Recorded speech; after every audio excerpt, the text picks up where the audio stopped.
This video is brought to you by Dr. Kristen R. Bromley's Guitar Method Book Series and Online Music Academy.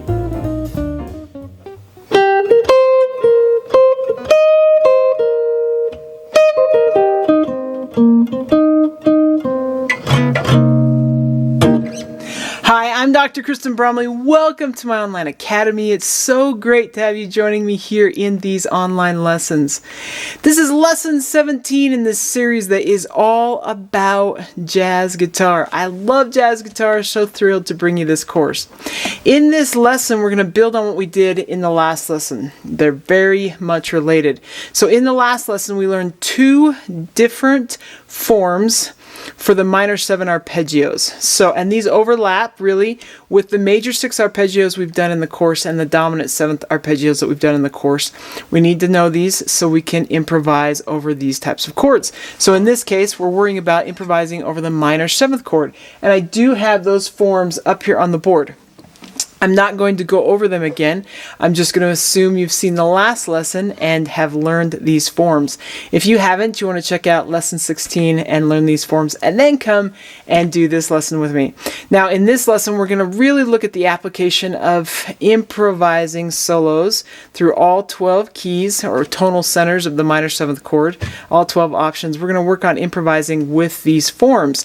It can be kind of a jump. As you know, you've probably been working through the course, and it can be kind of a jump from learning a shape, an arpeggio shape, and how to play that arpeggio to actually improvising. I'm just going to go ahead here and start us off with improvising right over a backing track. I'll give some ideas, and you can play right along with me like normal. The backing track is available on the channel without me playing over it. That you can play over it as many times as you want. So down in the description below, there's a link. You can also find all the backing tracks that are used with this course as they come out. They're all added to the playlist Jazz Jam Along Backing Tracks. So that's on the playlist on this channel, so you can find it there as well. So we're going to play with a backing track that is going to go around the circle of force. I have the root names of the circle of force here. So it's going to start with C minor 7, then F minor 7, then B flat minor 7, E flat minor 7, and so on, going all the way around the circle of force, giving us 8 bars per chord. And we're just going to improvise using these shapes. So when I start out with the key of C, I'm going to start out by improvising with that arpeggio shape, this one here, because that root is there on C. And then when we get to F, I'm going to switch to the next one, and I'm going to improvise there. And as I have mentioned, you could use the low 6th string, has the same notes, same positioning as the top string. So it's got those there. But we usually spend most of our time improvising on the top 4 strings. As we go through it this time, though, you can just do whatever feels comfortable, but I'm going to probably spend most of my time more on the top 4 strings and occasionally on the lower strings. So then once we do F minor, we'll be on to B flat minor, and then we'll be on to E flat minor, and so on, just like we worked through the circle of force in the last lesson. So let's go ahead and do it in the backing track. When it comes on, we'll hear and 4 and in the snare drum, and then we will be in, starting with the key of C.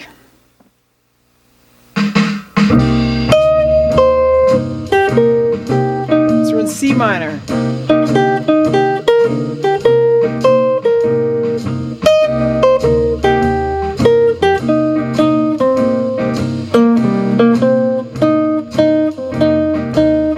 F minor.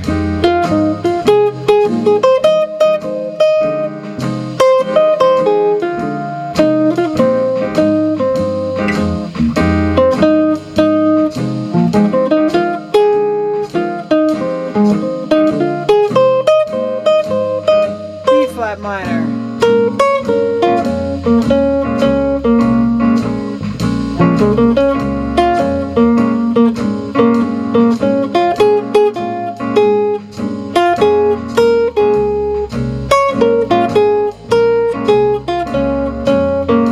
Minor.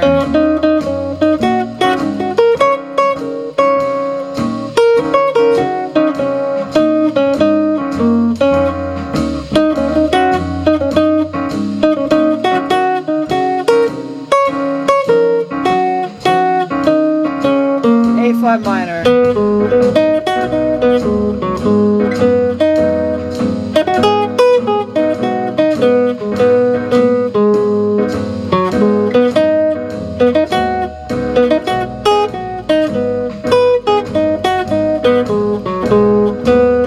D flat minor,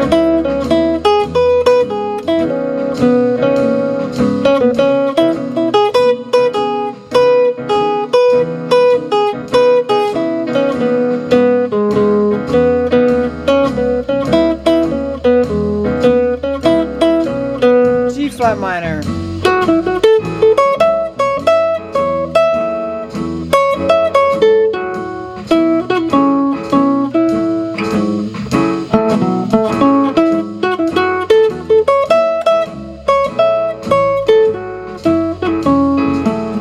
B, and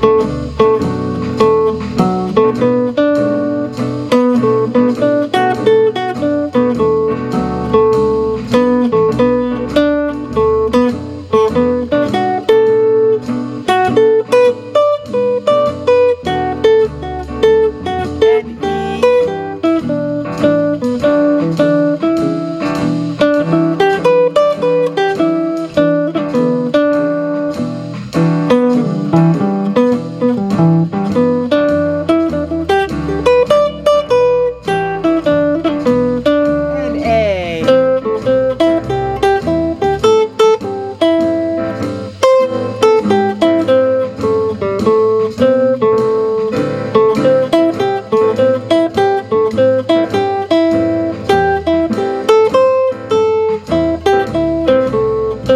And D. And G.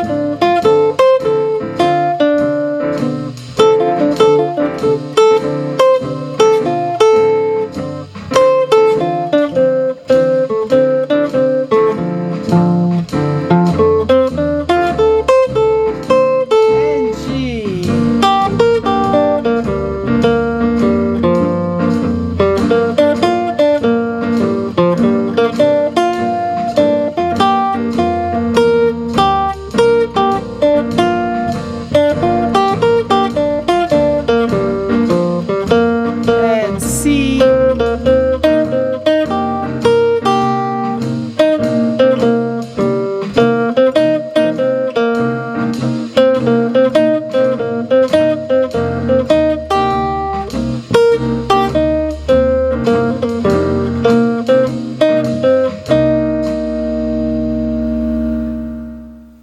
Okay, I hope that was super fun for you. It's definitely fun for me. I love improvising over minor seventh chords. Love the minor seventh sound. Love those arpeggios. It's just so great.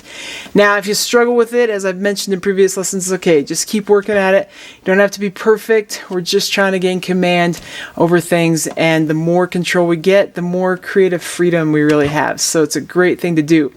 Now, especially if you're new to this, you're going to find perhaps that it's kind of hard to just go from the arpeggio shapes to improvising melodies with it. That's a pretty common thing that I've seen with my in-person students and with myself. So some things that can kind of help is to just take a form. If we sit here in C minor, I've got my arpeggio there. Because we're going to improvise mostly on the top four strings, and that's usually the place where we struggle to see it. We usually can see the bottom part a little bit easier. It can be helpful to just sort of give yourself a rhythmic amount of time, like say 1 and 2 and 3 and 4 and 1 and then just break for the rest of that measure. So like 1 and 2 and 3 and 4 and 1 and then plan to start on the root. I'm starting here on the root, so we can start on the root and just try and improvise some ideas, keeping the fluid eighth notes. Just playing around with changing directions. So maybe you're not getting outside of the arpeggio of 1 to the flat 3 to the 5 to the flat 7 and so on, so the adjacent sort of arpeggiated notes, but we're going to change direction here and there. So 1 and 2 and 3 and 4 and 1 and I just do that sort of thing. 1 and 2 and 3 and 4 and 1 and just improvising where those different change in directions happen. And then once you've done the root a few times, you can start on the flat third. Dun dun dun dun, 1 and 2 and 3 and 4 and 1 and and I'm just deciding where to change direction. Then I start on the 5th. Or I could get used to jumping out of it too. But I start on the 5th and then the flatted 7th. That sort of thing is a great thing to do. And then of course you can do that there with the other shape as well. So this one. You can include the low strings, but it can help to just really focus in on those high strings. You can also decide to start working on just using some long notes, so come up with something like, come up with a rhythm, but then use the arpeggio through it. So maybe 1 and 2 and 3 and 4, 1, 2, 3, 4, 1 and 2 and 3 and 4, 1, 2, 3, 4. So you just come up with something. In that case, I had the 8th note, the quarter note, the 8th note, boo-dip, bo-doo-bit-up, and then the 8th notes to the quarter note, and then I had a long note held. And you could practice starting on each of the chord tones using that rhythm, so you start to get some rhythmic variation in there. Those kind of things can really help you just start to gain some control with getting melodic with the arpeggio shapes. So, hope that's helpful. Of course, you can play over the backing track right along with me, still anything that I played.